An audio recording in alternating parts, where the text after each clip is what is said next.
noches. Bienvenidos a Especial TNU dedicado a la negociación colectiva, Consejo de Salarios. Bueno, a 24 horas, un poquito más, al día siguiente de una proclama del PIT-CNT leída por varios dirigentes sindicales en el Día de los Trabajadores en el acto central, donde se pueden destacar distintos puntos de distintas ramas de actividad, de distintos sectores de actividad económica y también críticas hacia el gobierno que dieron mucho que hablar, ¿verdad?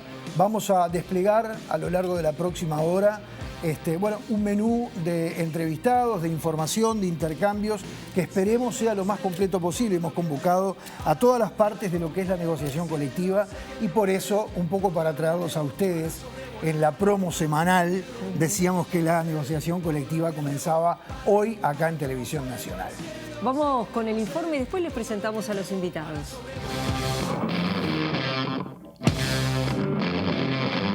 El gobierno presentó las pautas para la séptima ronda de los consejos de salarios. Se trata de la ronda de negociación colectiva más grande de la historia del Uruguay por la cantidad de grupos que participan. Los criterios son aumentos diferenciales, correctivos por inflación en caso de acuerdo entre partes y convenios por un mínimo de 24 meses. En la última década el salario creció 55% y el salario mínimo nacional se ha multiplicado por 4 en ese periodo. Sin embargo, la economía muestra problemas para mantener los niveles de empleo y evitar el aumento del desempleo. Las pautas del Poder Ejecutivo tienen algunas características de la ronda anterior, como por ejemplo promover aumentos estableciendo 3 niveles que surgen de los resultados económicos que estén obteniendo las distintas ramas de actividad: sectores con dificultad, sectores medios y sectores dinámicos. En el primer año los ajustes serían de 6,5% en el sector con dificultades, 7,5% en el sector medio y 8,5% en el sector más dinámico. También se propondrá un ajuste adicional para los salarios más sumergidos. Para este caso, los aumentos propuestos son de 1% en el sector en problemas, 2% en el sector medio y 2,5% en el sector con mejores resultados. Se incluye un correctivo en caso de que la inflación supere 8,5%. Se establece el salario mínimo nacional en 15.000 pesos a enero de 2019, con ajustes semestrales a lo largo del año. El gobierno también promueve la formación profesional de los trabajadores y aspira a que el 100% de los convenios contengan cláusulas especiales de protección a la mujer. Actualmente hay 5 grupos negociando atrasados con resultados que serán retroactivos al 1 de julio de 2017, 16 grupos que comienzan a negociar con retroactividad al 1 de enero de 2018 y se instalan 175 nuevos ámbitos de negociación para el correr de este año. Y es un gusto recibir esta noche al presidente del PIT-CNT, Fernando Pereira, y al asesor del Instituto Cuesta Duarte, Daniel Olesker. Bienvenidos a ambos.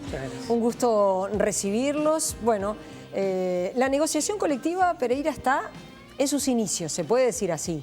Es así, está en el comienzo. Algunos grupos han empezado a negociar, pero la mayoría de los grupos van a empezar el mes que viene. De forma tal que se podría decir que está en su fase inicial, con lo cual pronosticar hoy el futuro de la negociación colectiva sería irresponsable. Lo que sí podemos decir es que ayer en el acto, el 1 de mayo, nuestros dirigentes colocaron allí cuáles son las aspiraciones del movimiento obrero, cuáles son los temas que más preocupan. Y lo colocaron en su justo orden: trabajo y empleo. Plantearon la necesidad de construir políticas que de alguna manera incentiven el trabajo de los uruguayos, plantearon lo de las obras públicas, pero también de incentivar a aquellos sectores que son que producen puestos de trabajo, que producen mano de obra, que producen calificación. Por otro lado, plantearon el tema del salario y pusieron especial énfasis en que se defiendan los salarios menores a 20.000 pesos. Pusieron especial énfasis también, tanto en el discurso como en la cadena, que se proteja la igualdad de género, y esto es que se proteja, entre otras cosas, la maternidad. Hemos vivido en estos últimos meses el despido de Alur, de Luigina D'Agosto, y acá, de este canal, contratada a través de una productora de Leonores Barcas, en su periodo de embarazo o de lactancia. Y ahí la discusión no está si se protege tal o cual contrato, es si se protege o no a la madre embarazada y por lo tanto a su niño lactante. Y acá creo que tenemos una falla, y si hay una falla de diseño legal, lo que hay que hacer es modificar a la ley para proteger a la maternidad. Es decir, todos los impulsos que se ha llevado adelante el gobierno, que yo los comparto, hay que hacerlos cumplir en aquellos lugares donde se demuestran fallas. Por otra parte... Ahora, desde el sector empresarial, a ver, Olesker, que también es economista, asesor del Instituto Cuesta Duarte, autor del Trabajo y Salarios, los empresarios están diciendo que en este momento hay 170.000 personas desempleadas. Tema que hay quienes señalan, apareció poco en los discursos, el tema del desempleo, incertidumbre a nivel internacional y regional, con una situación muy complicada de Argentina y Brasil, que están ambos en recesión. Entonces, están pidiendo moderar los incrementos salariales, privilegiando el empleo. Bien. Perdón. Yo diría que lo primero que hay que mirar esto no es con una visión de ayer o de hoy. Hay que mirarlo con una visión, que es lo que pretende el trabajo, de largo plazo. En Uruguay hubo 5 momentos en su historia moderna que la economía creció. En la década del 50, en la dictadura, en el primer gobierno del doctor Sanguinetti, en los 90 y durante el periodo 2005-2015.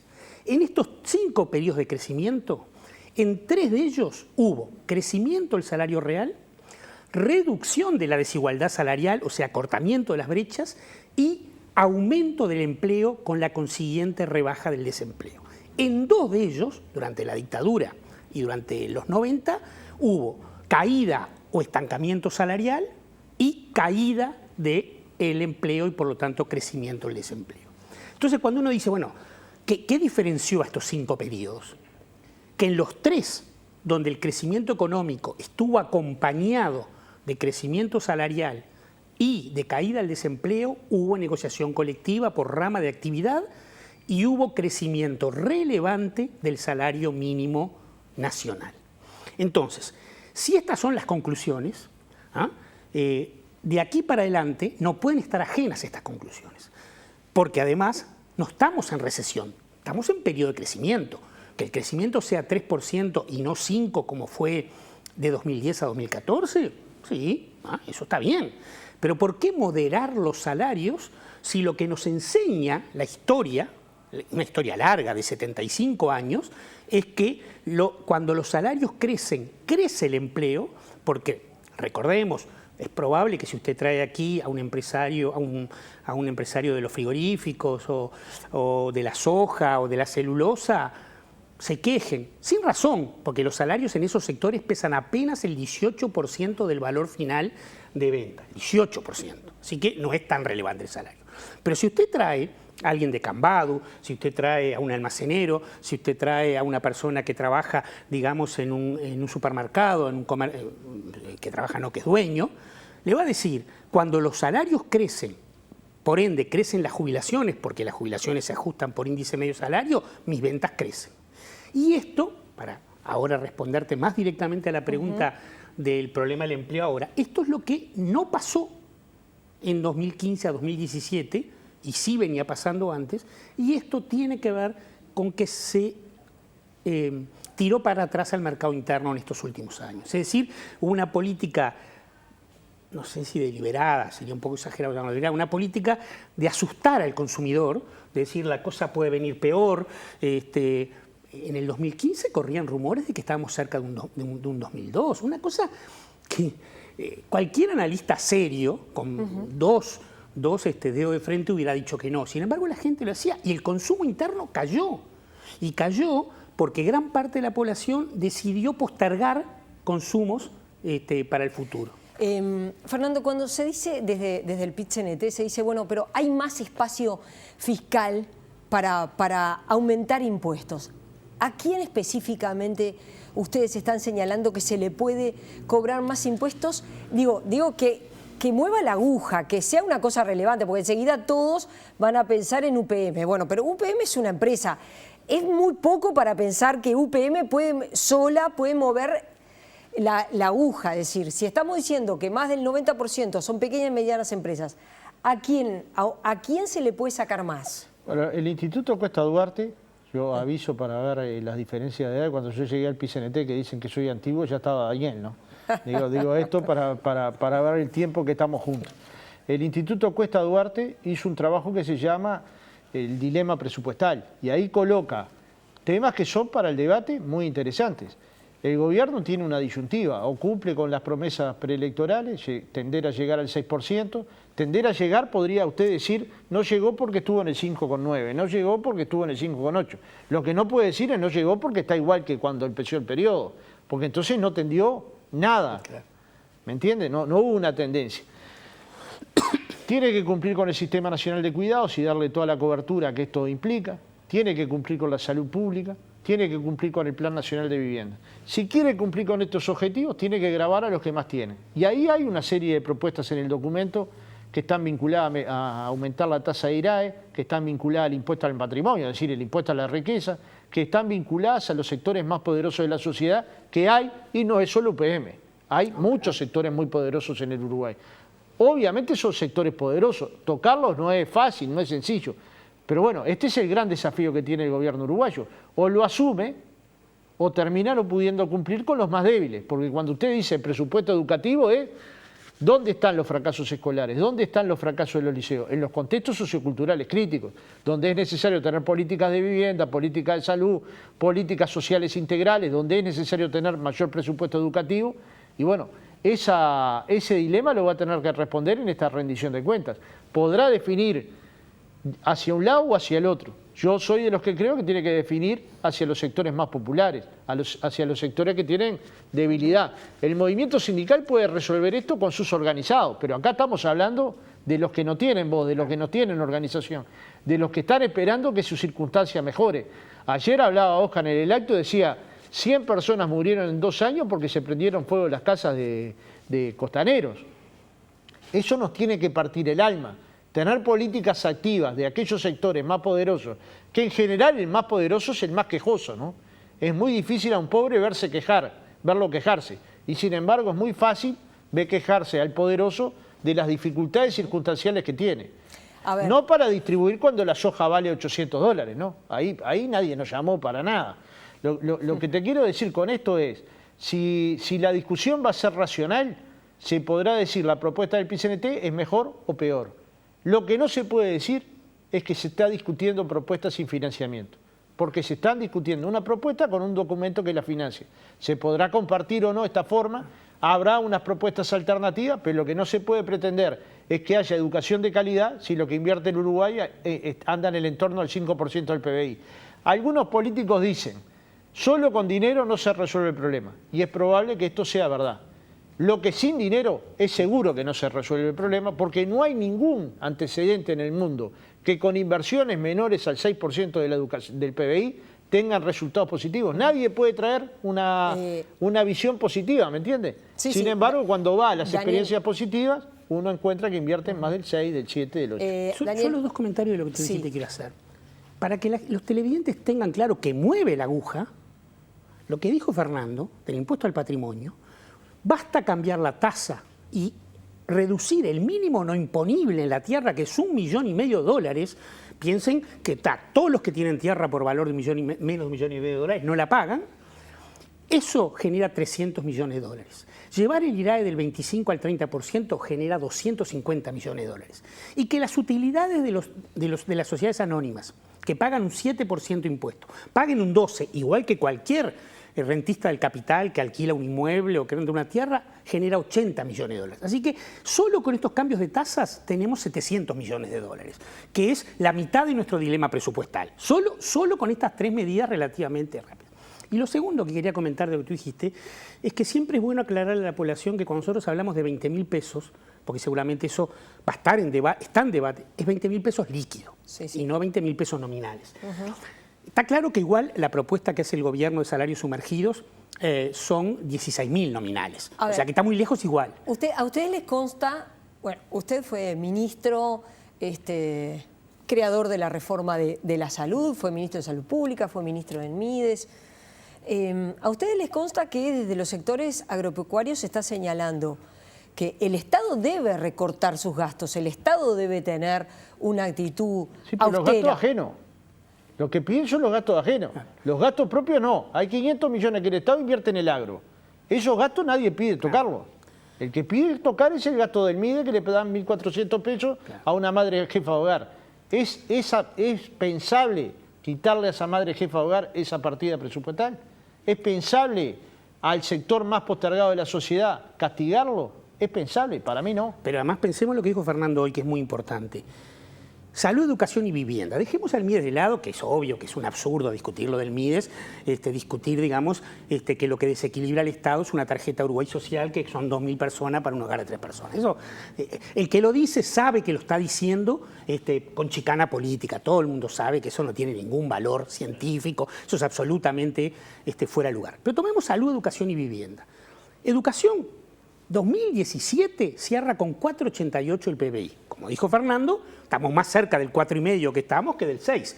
Y si no hubiera habido el aumento salarial de los docentes, el 3,5%, seguiríamos en 4,5. La única explicación de ese pasaje del 4,5 al 4,88 son los aumentos. En salud, el gobierno había dicho al principio que había que igualar el valor capital, el valor que gasta por persona al de la mutual, que era 30% cuando empezó la reforma y logramos llevarla a 80%. Se iba a completar ese 20%, estamos en 78%. O sea, no solo no cumplimos, sino que pasamos para atrás.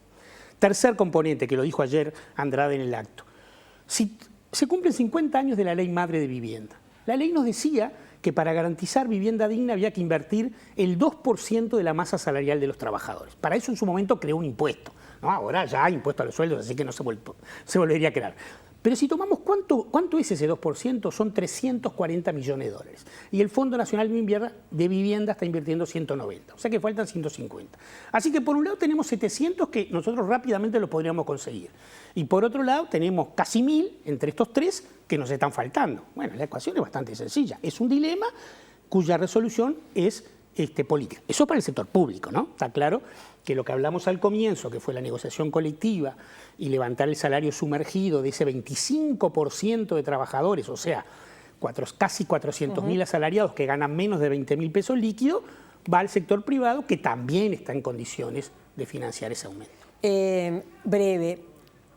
En un país que señala la necesidad de buscar inversiones, ¿cuál es el límite de plantear como mensaje que se van a incrementar los impuestos? Porque me imagino que aquel que viene a invertir, digo la necesidad de la inversión porque creo que hay coincidencia que uno de los problemas que tiene el país es que se desaceleró la inversión y que se buscan inversiones para generar fuentes de trabajo, para que crezca la economía. ¿Hasta dónde podés llegar? Breve. Bueno, yo qué sé, el sector hotelero gastronómico vinculado al turismo. ¿Cuál puede ser la razón por la que no pueda dar un aumento? Si mejoraron la cantidad de turistas, llegaron más turistas que nunca al Uruguay, el año pasado, el anterior, ¿cuál sería la razón que esos salarios estén por debajo de 20.000 pesos? ¿Cuál es el piso? Porque la pregunta es qué sociedad queremos construir. Si queremos construir la sociedad del espanto, miramos a Paraguay y decimos, que vengan los que quieran, que paguen lo que quieran a los uruguayos, que le hagan lo que quieran en condiciones de trabajo, si se mueren que se embroman. Bueno, esta es una sociedad desastrosa. Si queremos construir una sociedad integrada, naturalmente que precisamos un tipo de inversión seria, que es aquella que protege los lugares de trabajo, porque si no llegaríamos a esta conclusión, que solo se puede competir en el mundo con bajos salarios, desistiendo de muchos países que compiten en el mundo en pie de igualdad con salarios altos, la mayoría. Gracias a ambos por haber venido. Me queda porque esto es América Latina, pero bueno, gracias por haber venido. No podemos seguir. Hacemos una pausa. Ya viene Fernando con el asesor de la Cámara de Comercio, Juan Mailo. Ya venimos.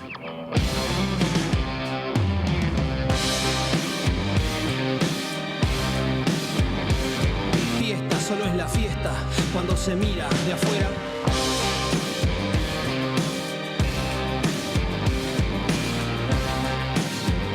Bueno, seguimos adelante esta noche con el especial sobre la negociación colectiva. Es un gusto recibir aquí en el estudio al abogado Juan Mailo, asesor de la Cámara de Comercio y Servicios del Uruguay. Gracias por venir esta noche. No, gracias por la invitación. Yo me imagino esos prejuicios que uno tiene, que comienza una etapa, Juan, que no te agrada mucho, y es la de la negociación colectiva. No, es una etapa que ya estaba prevista. No, tenés mucha experiencia. No, es una etapa que ya estaba prevista y siempre que se logran negociar y se logran acuerdos, que puedan ser sustentables para todos, a mí me parece que es una buena solución. Pero eso es personal. Te voy a decir por qué te hice este planteo. Sí. Porque hace el año pasado o el otro, no me acuerdo, en uno de nuestros programas, la economista Ana Laura Fernández, seguramente la conocés porque trabaja con ustedes en la Cámara de Comercio, dijo con mucha sinceridad, que el espíritu ideológico y filosófico de la Cámara de Comercio y Servicios del Uruguay preferiría que no existiesen los consejos de salario. Yo no voy a editorializar a una colega de la Cámara de Comercio. La Cámara de Comercio es una institución que ya tiene más de 150 años, es una institución liberal, no neoliberal, es liberal, por tanto defendemos la libertad del individuo en todas sus expresiones y también defendemos los convenios internacionales que el país se ha dado, que establece que la negociación debe ser libre y voluntaria.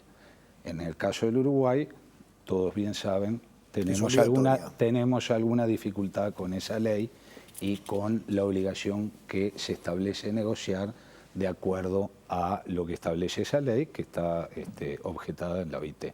Yo me siento la cómodo, última, sí, y no la original de hace décadas. No la original. Yo me siento cómodo en cualquier agua. Y te digo más, la quilla de mi barco hiende mejor en las aguas embravecidas, así que no tengo ningún problema. Juan, ¿por qué se dice, vamos a empezar, evidentemente nos hubiese gustado tener a otros representantes de otros sectores? A mí también me hubiera gustado que tuvieran el coraje de participar todos. Exactamente, quisimos incluso que estuviera el sector rural, quisimos que estuviera el sector de la industria, pero bueno, acá está un sector muy grande y muy importante, que es el del comercio y servicios. Sí, así es. Pero más allá de esa importancia, de esa trascendencia, fundamentalmente por la cantidad de trabajadores que abarca y por la actividad que representa en el Uruguay, siempre se dice que es de los que menos paga. Sí. También, vamos a empezar ahí. Yo no estoy de acuerdo con esa aseveración. Creo que sí es el más grande, no creo que sea el que menos paga y tampoco creo que sea, por ejemplo, en otro ámbito el que tenga mayor accidentalidad laboral, como las nuevas estadísticas elaboradas por el Banco de Seguro y el Ministerio de Trabajo nos claro que por las características del trabajo, ¿no? Bueno, es más fácil tener un accidente en una obra en construcción que y será de otra comercio. enjundia seguramente, y será de otra enjundia. Pero tanto en esto, en el tema de salud y seguridad, la Cámara viene trabajando porque es un tema que nos importa y viene trabajando en la salud y seguridad de los trabajadores del comercio y servicios. Tenemos un manual que estamos haciendo, que ahora estamos actualizando, porque también hay que prevenir la accidentabilidad en el sector comercio y servicios y en ese sentido nos sentimos comprometidos con eso. Ahí está. Juan, el PIT-CNT y otros actores también, incluso economistas, seguramente no tan de corte liberal, sino de repente con otra mirada, no sé si decir más estatista o qué, ponen énfasis en el comercio interno, en la importancia del comercio interno. Algo que la lógica indica, puede ser una lógica equivocada, y si es así, te pido que me corrijas, que también a la Cámara de Comercio le debe interesar el comercio interno precisamente por el tipo de empresario que nuclea, que agrupa, ¿verdad? Y el comercio interno también está directamente conectado a los niveles salariales del trabajador. Cuanto más gana el trabajador, más consume. ¿Eso no debería ser un estímulo para que el sector comercio pagara mejores salarios? Bueno, el estímulo no está dado solamente por alimentar el consumo interno, el estímulo estaría dado por otras condiciones que sirvieran para mejor desarrollo de la actividad empresarial. Pero a propósito de esto, el Ministerio de Trabajo nos pidió opinión sobre la elaboración de las actuales pautas para la 7ª ronda de Consejo de Salario. La Cámara de Comercio abarca un amplio espectro de comercio y también de servicios. Muchos de estos servicios son exportados fuera del país, con lo cual no son transables en el mercado interno, sino en el mercado externo. Y respecto de eso nosotros hicimos una propuesta porque entendíamos que A nuestro juicio, la fórmula que se ha utilizado y que se vuelve a reiterar ahora tiene cierto desgaste y no respeta fielmente la realidad de los sectores por la amplia heterogeneidad que tiene. Propusimos que los aumentos salariales se hicieran en base al aumento, o sea, a la variación de la inflación y a la variación del tipo de cambio, del dólar. ¿Por qué? Porque de esta manera, se iba a hacer una semisuma, porque entendíamos que de esta manera se respetaba más adecuadamente la realidad de todos los sectores del comercio y del servicio. Los que transan en el mercado interno, que son muy importantes, los que transan en el mercado externo, que también son muy importantes, y en materia de servicios cada vez más. Bien. Juan, dentro del sector comercio, muchas veces se dice, y a veces lo plantea de manera bien concreta el movimiento sindical, que es particularmente difícil que los trabajadores armen un colectivo para defender y para reclamar determinados derechos. Y hay algunas cuestiones puntuales que se han puesto como ejemplo. Yo te confieso que ignoro socio por socio de la Cámara de Comercio. Capaz que te pongo un ejemplo que me decís, no es socio de la Cámara. También yo los ignoro, nombre por nombre los ignoro. Pero en este caso voy a hablar de un ejemplo, hay otros, pero de un ejemplo connotado que es McDonald's. El PIT-CNT incluso hace un mea culpa y dice que tiene esa cuenta pendiente de no haber logrado sindicalizar a los trabajadores de McDonald's, que claramente tienen un perfil, son muy jóvenes, no tienen la cultura de la lucha colectiva, son estudiantes, están casi de paso. Pero eso hace... McDonald's es un ejemplo, pero hay otras empresas extranjeras que están trabajando de la misma manera. Uno no se imagina, por ejemplo, un sindicato en Zara. Y ahora vino Renner de Brasil, donde, por ejemplo, hay una cantidad de incumplimientos de normas básicas del derecho laboral. Pero, insisto, tiene que ver con el perfil del personal que toman. ¿Qué pensás vos de eso? No, yo el caso concreto lo desconozco, no sé si es socio de la Cámara de Comercio, pero te digo que hoy por hoy leía una noticia de la prensa que inclusive los técnicos de Silicon Valley y de empresas que están en el tema tecnológico también se están sindicalizando. Por tanto, a mí me resulta difícil de pensar que esto sea un estereotipo, ¿no? Me parece que si existe algún problema con alguna empresa es un tema puntual. Nosotros, como defensores de la libertad, defendemos la libertad de asociarse o de no asociarse a un sindicato, de que exista un sindicato o de que no exista. Y eso lo mantenemos con coherencia en todos los sectores. El otro día alguien me contaba que la empresa Renner particularmente tiene horarios cambiantes. Hay algo que es un derecho del trabajador y es cierto grado de estabilidad, por ejemplo, en los horarios de trabajo. Puede haber variantes que no afecten demasiado las condiciones del contrato laboral, pero también se tiene que respetar la vida del trabajador, su vida familiar, etcétera, etcétera. Y me decían que en Renner hay chicos que se enteran qué horario van a hacer al otro día con un WhatsApp que le mandan a las 10 de la noche.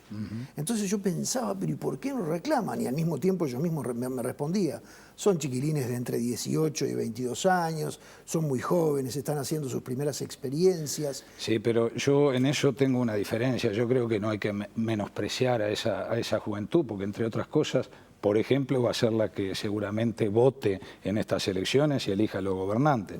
Entonces yo creo que en eso tenemos que darle posibilidades de expresión a todos y yo creo en la libertad de la gente. Si existen las condiciones, eso va a ser, y si no existe, capaz que es de una manera libérrima que no existe y por eso no se constituye la organización.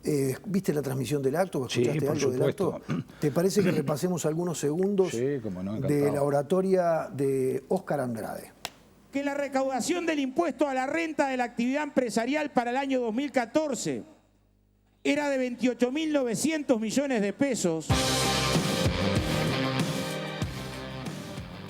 Muy breve, porque de lo que está hablando... No ha cambiado o ha aumentado la recaudación. Claro, porque eso en realidad lo decía, vamos a dar un poquito de contexto, cuando hablaba de que el sector empresarial se queja de lo mal que le va ante el gobierno. Por ejemplo, aquellos que han tomado la consigna del movimiento Todos Un solo Uruguay, me había olvidado. Un solo Uruguay, que creo que la Cámara está también, ¿no? Sí, ha tomado la consigna. Nosotros adherimos a los postulados de ese movimiento. Una cosa, decir que los empresarios son llorones es como decir que los sindicalistas son pedigüeños. Yo no creo que ninguna de las dos aseveraciones sean verdad. Lo que sí es cierto es que existe una mirada distinta de lo que es la realidad del país. Hoy vivimos una etapa distinta del país, con un crecimiento más moderado y con un crecimiento que se caracteriza por no crear empleo y por haber descendido abruptamente más de un 15% la inversión pública y privada. Esa es la realidad. Un crecimiento así, a nuestro juicio, no sabemos si es sustentable. Entonces es muy difícil tomar ese crecimiento sin más, sin cortapisas, para edificar sobre esa base los aumentos salariales. Será el desafío de los consejos de salarios, ver dónde se ubica la base, pero con seguridad no está en el acto del 1 de mayo y seguramente no esté en algunos reclamos y en algunas quejas empresariales. Tendremos que ir al justo medio. Tendremos que ver cuáles son las fuerzas en la negociación, tendremos que ver cuál es la coyuntura para tratar de sacar algo en limpio si es con acuerdo. Y si no es con acuerdo, queda la posibilidad de que sea sin acuerdo. Hace un ratito mirábamos un recibo de sueldo de una funcionaria de una empresa internacional, en realidad. No la voy a nombrar, es un call center básicamente. Ella es supervisora, tiene una antigüedad de 5 años y es supervisora, o sea, tiene cierto grado de jerarquía dentro de la estructura empresarial. Y 22.000 pesos en la mano cobraba, con los descuentos legales, no había ninguna otra cosa. Es decir, está claro, en este caso era una trabajadora, jefa de hogar, con 3 hijos. Entonces, uno se pregunta, y también yo te traslado la pregunta a vos y te pregunto si ustedes no se lo preguntan. ¿Cómo hace, más allá de las explicaciones técnicas que pueda haber, desde la ciencia jurídica, desde la ciencia económica, de por qué tal cosa no se puede o por qué tal cosa no se puede, tal otra no se puede, no podemos dejar de lado el aspecto humano. Entonces, el empresario no se detiene nunca a preguntarse cómo hace esta persona para vivir con este sueldo. Puse un ejemplo, en realidad hay más bajos, lo tenés claro, y particularmente en el sector comercio. Es una pregunta que le hago a Juan Mailos. Y desde en el el punto sector, de vista humano, en el sector comercio no existen salarios generales, no existen salarios sumergidos, porque ni aún en materia de supermercados existen salarios de menos de 19.000 pesos. Nominales. No existen salarios de menos de 19.000 pesos. ¿Y no es un salario sumergido bueno, eso? Yo lo que creo, los salarios sumergidos ya estableció el Ministerio cuáles eran los criterios para establecerlo. Por otro lado, podemos hablar de esa realidad y podemos hablar de un sueldo de un gerente de ALUR. También podemos hablar. Estamos mezclando cosas. No, ya sé que estamos mezclando, cosas. Pero digo, uno puede ser entrando pocos. En el terreno político que está muy bien. Yo no estoy entrando en ningún terreno político. Yo no vengo a esta entrevista a entrar en ningún terreno político. Digo, pueden haber situaciones injustas para un lado y situaciones injustas para otro lado. Entonces, por eso digo, el desafío del juego de los consejos de salario es tratar de que esos extremos hacia un lado y hacia el otro traten de no producirse. Nosotros creemos en la libertad del individuo y por tanto creemos que tiene que tener todas las condiciones para poder desarrollarse personalmente y familiarmente. Por tanto, yo no voy a venir acá a defender esos sueldos. Juan, te agradezco que hayas estado con nosotros no, esta noche. por favor, encantado. Ha sido un placer. Vamos a la pausa y después el ministro de Trabajo y Seguridad Social, Ernesto Murro, con nosotros.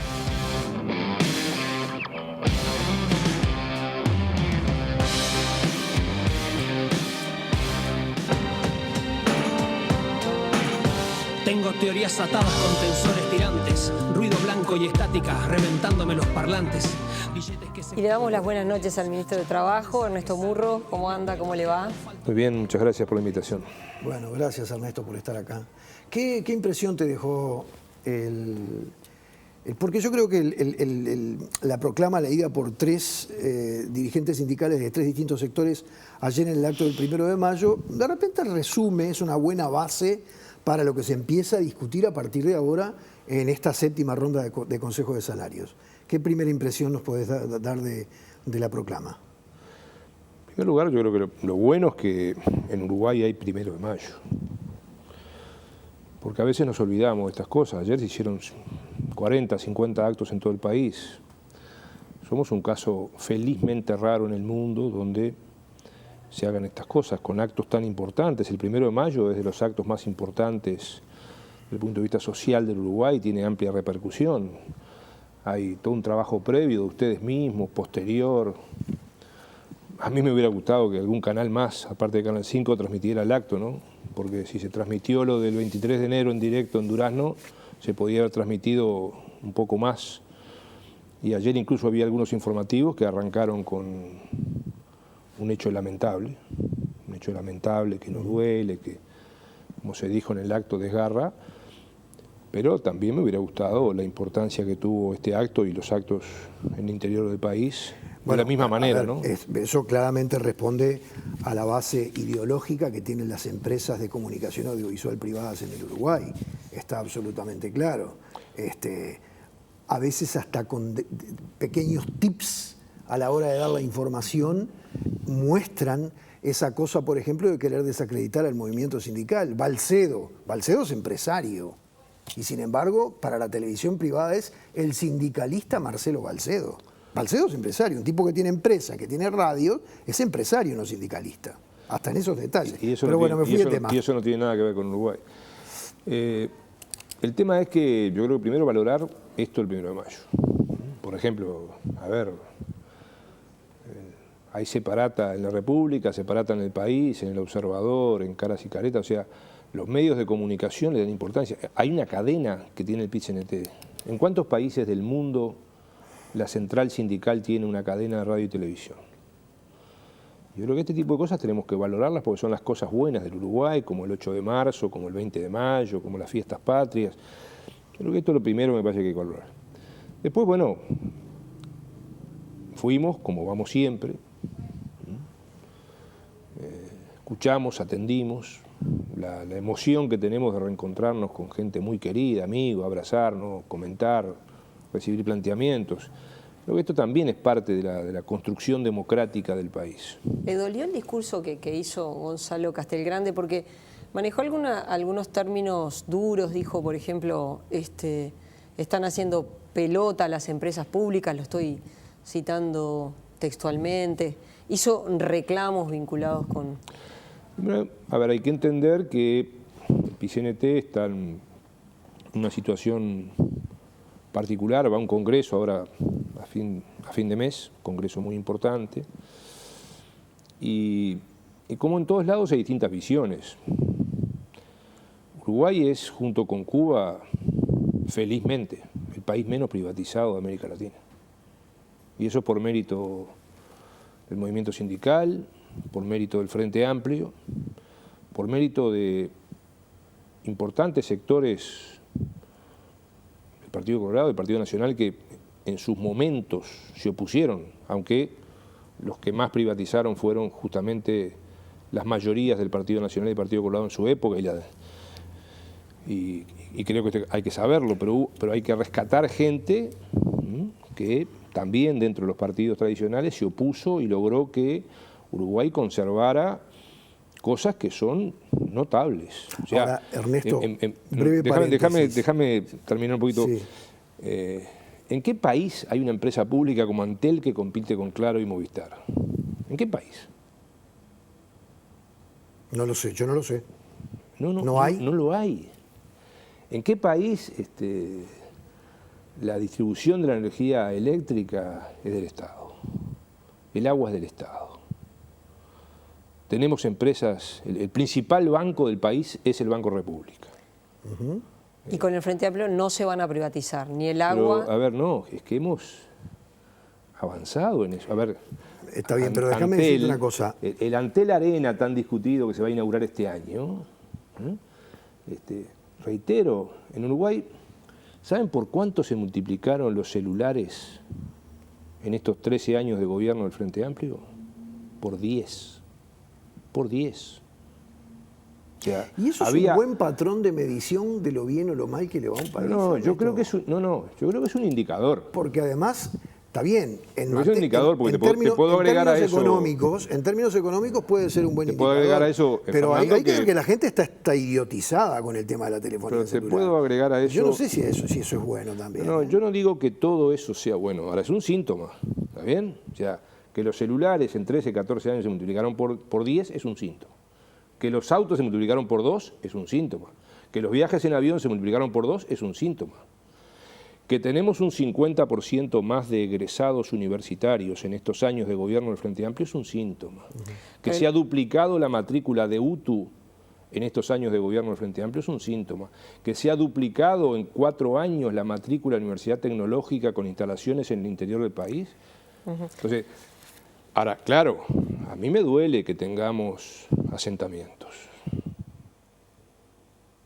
Ahora, creo que tenemos que valorar cosas, ver cómo corregimos y seguir avanzando. Bien, porque cuidado cuando se embolsa.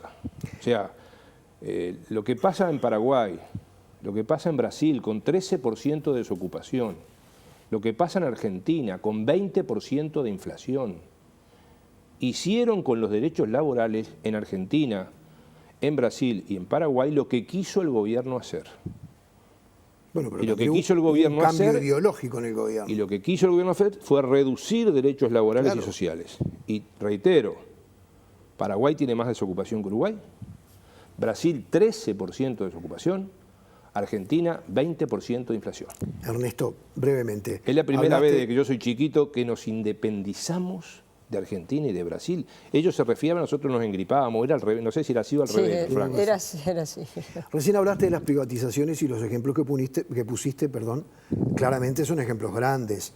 Antel sigue siendo público, el Banco República sigue siendo público. La 80% de la energía hidráulica y del viento. No quiero dejar de lado pequeñas privatizaciones que se han visto crecer muchísimo durante los gobiernos del Frente Amplio, al mismo ritmo que en los gobiernos anteriores. Los servicios de limpieza, los servicios de vigilancia, los servicios de telefonía, es en todos los organismos del Estado, incluso en este canal. Yo creo que esas son con personas que tienen sueldos paupérrimos. Depende. Yo creo que esas son formas de reorganización del Estado y que el Estado debe concentrarse en tareas fundamentales, en un mundo donde estamos siendo un caso raro. Uruguay se está quedando solo en el mundo. Porque, a ver, los que nos hablan de otros modelos, ¿cuál es el modelo? ¿China? ¿Vietnam? ¿Corea del Norte? ¿Cuba? ¿Venezuela? ¿Cuál es el modelo? Nosotros estamos construyendo nuestro modelo, con nuestros errores, con nuestros problemas, con nuestras metidas de pata.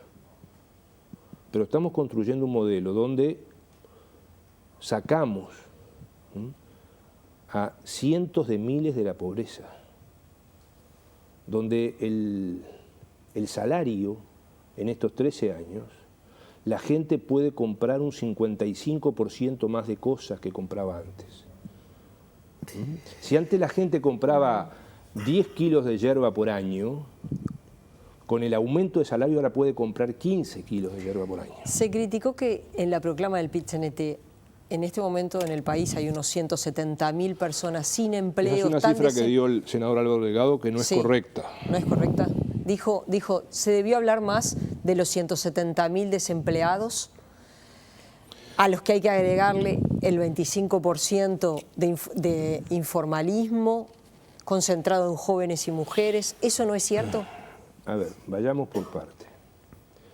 A nosotros nos duele cada desempleado. Uno. ¿Está bien? Y lo que hemos vivido estas cosas, pues yo tuve a mi compañera en el seguro de paro, tuve a mi hijo en el seguro de paro. Sabemos las cosas que son. Primera cosa, por suerte en Uruguay, por suerte y porque lo hemos construido históricamente, en Uruguay hay seguro de paro. En América Latina, solamente la tercera parte de los países tienen seguro de paro. Pero ¿por qué no vamos a compararnos? Vamos a elevar la vara. Comparemos con Europa. Claro, porque ahora la moda es que como Uruguay está primero en América Latina, hay que compararse con Suecia y con Noruega. Pero nosotros vivimos acá. No es una cuestión de moda. Vivimos acá y vivimos de nuestro trabajo, Fernando. Uruguay no puede abrir una canilla para que salga petróleo o gas y no tiene un canal donde sea obligatorio que pasen los barcos. Vivimos de nuestro trabajo y somos el país que somos, felizmente. Entonces sigo.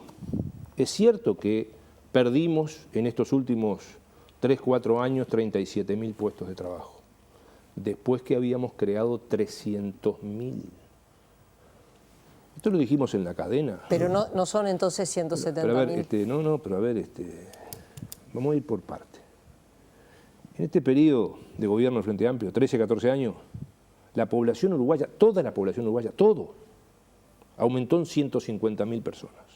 Los empleos, el doble, 300.000. Ahora bajamos en 37.000. Nos duele, nos preocupa y nos ocupa. Subimos 300.000 y bajamos 37.000. Debe ser un caso raro en el mundo que un país aumente los empleos en 13 años el doble que el crecimiento total de la población. Y ahora bajamos. Y bueno, y tenemos que ver cómo, y estamos haciendo cosas para esto. Nosotros hicimos varias propuestas el propio 1 de mayo.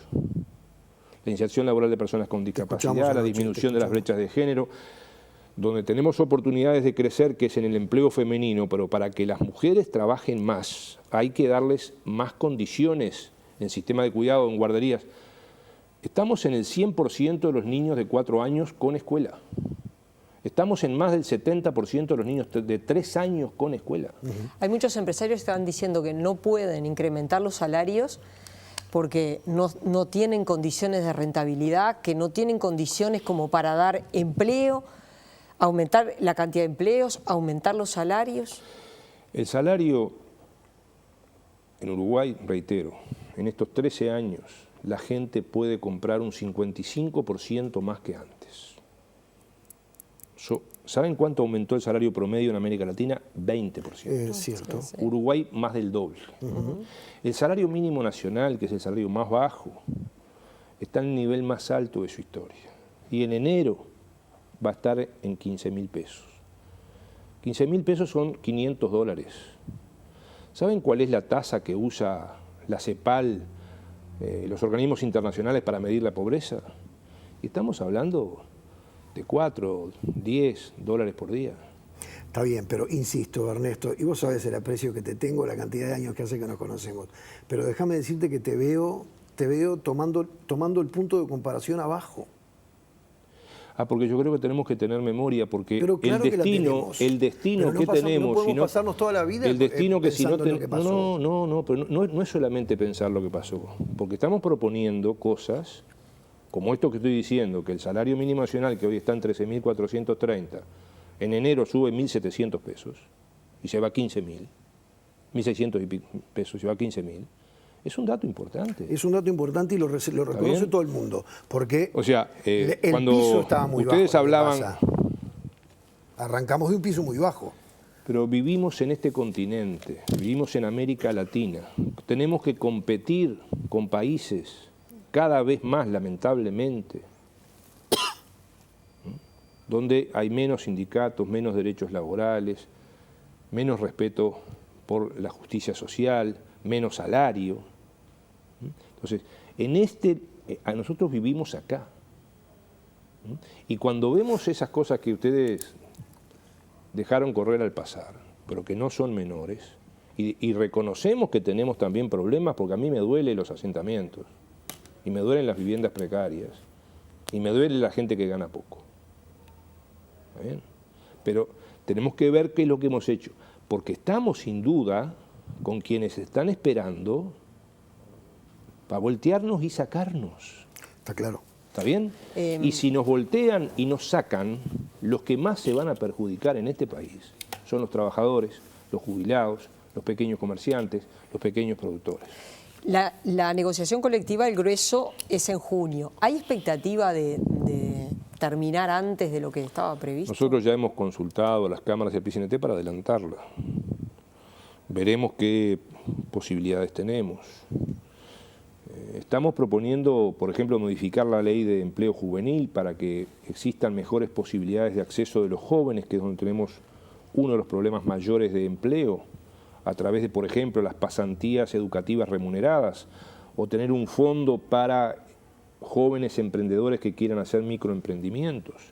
Ahora, cada cual además tiene que hacerse cargo. Fernando decía en el bloque anterior, con Mailos, de algunos sectores que se han instalado en el Uruguay, donde no ha aumentado el movimiento sindical. Bueno, nosotros que somos promotores de la organización sindical, también cada uno tiene que hacerse cargo de sus cosas.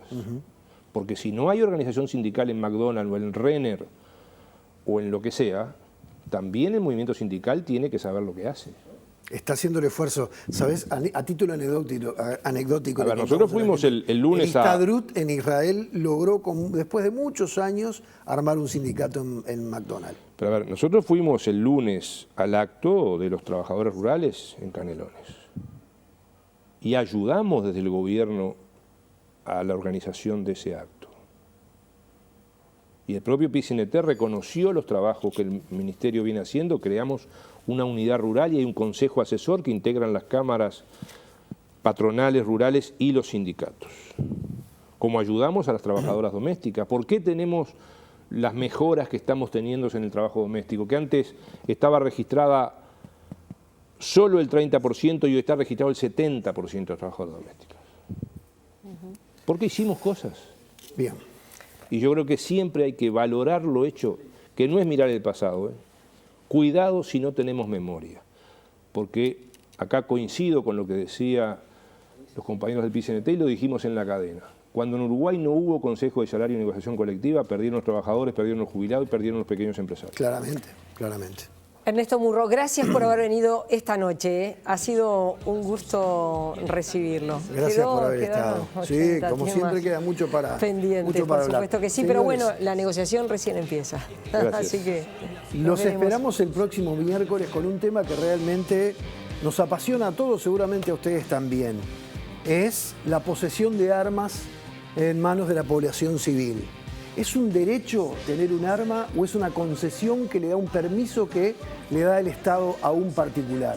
Lo vamos a estar discutiendo aquí con distintos actores el próximo miércoles, como siempre, en los especiales TNU a partir de la hora 21. Gracias por habernos acompañado. Buenas noches.